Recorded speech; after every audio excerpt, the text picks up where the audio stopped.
Véro, eh bien, je suis la femme de Lionel Daudet, l'un des participants au projet de la réto alpine. Quelle va être ton application dans le projet? La logistique.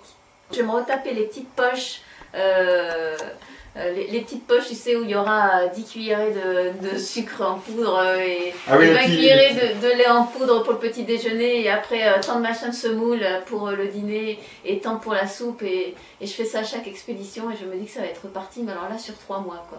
Bah c'est bien, tu as une bonne expérience dans ce domaine. J'ai une bonne expérience pour faire des petites poches avec de la nourriture conditionnée là-dedans, ça va être d'enfer. Donc en fait, pour en revenir au truc, donc il va y avoir la logistique matériel et nourriture, donc il va falloir préparer du matériel et de la nourriture pour donner à ceux qui iront porter les sacs sur les crêtes où vous serez. Voilà, donc ce qui suppose en amont de préparer ces sacs, donc, et comme je viens de te raconter, de préparer des petites poches. Voilà, et puis il faudra aussi organiser l'intervention des amis qui viendront vous rejoindre sur les crêtes en portant le matériel ou la nourriture. Et ces gens-là récupéreront également les petites cartes des appareils photo.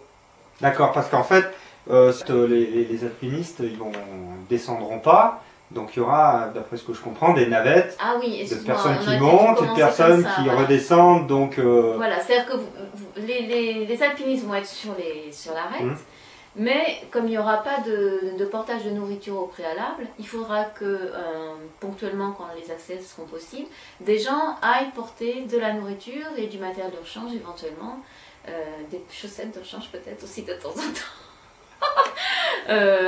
À toi Guillaume, et à Lionel et à Fredo. Voilà.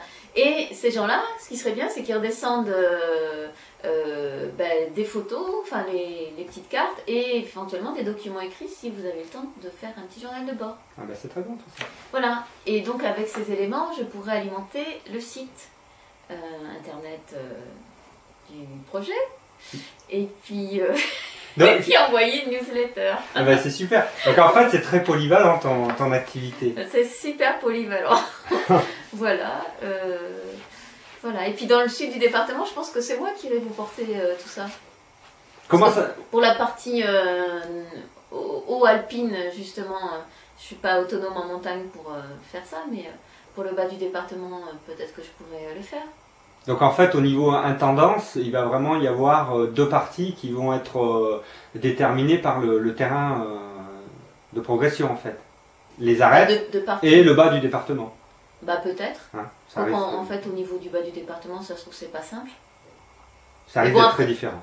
Ça risque d'être différent. Disons qu'il risque d'y avoir des petites routes ou des pistes qui coupent plus volontiers ce passage que dans la partie plus haute en altitude, quoi. Peut-être. Ta motivation donc pour t'occuper de tout ça, c'est de fait ou parce que c'est donne ou ouais, on m'a dit tu fais ça, sinon je t'en colle une, alors on fait ça, c'est tout. C'est motivant, hein. C'est vachement motivant, mais si tu veux, quand tu vois ma taille à côté de celle de Lionel, t'as pas envie de dire non, quoi, c'est tout. Non, je plaisante. Non, ça me dit bien en fait. Voilà.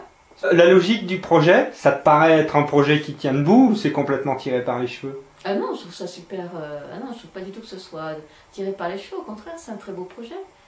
C'est hyper esthétique. Moi, je trouve qu'au niveau esthétique, c'est le top.